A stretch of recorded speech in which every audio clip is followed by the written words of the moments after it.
Developing news in Portland, the scene of another shooting involving federal agents. 2 people taken to the hospital, and tonight there are protests on the streets of Portland. NBC4's Robert Kovacik is in the newsroom now with the very latest for us. Robert. Carolyn, what we are looking at right now, 2 people shot, a man and a woman in their 30s. We don't know their conditions at this hour. They were wounded in what federal officials are calling an act of self-defense.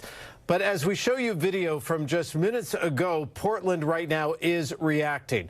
One Portland City Council member urging people to take the information from the federal government with a, quote, heavy grain of salt, and urging residents to let their voices be heard, but to do so peacefully, just as they were doing earlier this evening. Take a look.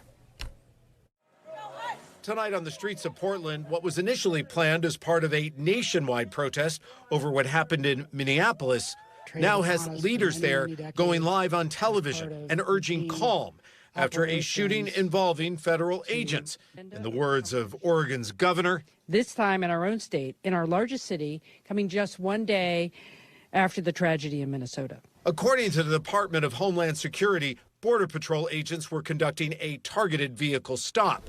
What happened next? 2 law enforcement sources familiar with the matter telling NBC News when the driver tried to flee, the car struck an agent, prompting an agent to fire at the vehicle. The Department of Homeland Security in a statement says, fearing for his life and safety, an agent fired defensive shots. The driver drove off with the passenger, fleeing the scene. A short time later, and about 3 miles away in this neighborhood, Portland police responded to a call from a man who had been shot and was requesting help. Our officers responded. We found a male and a female with apparent gunshot wounds. Officers applied a tourniquet and summoned emergency medical personnel. The patients were transported to local hospital, and their conditions at this time are unknown. According to the DHS, the man and woman are believed to have ties to the Venezuelan Tren de Aragua gang.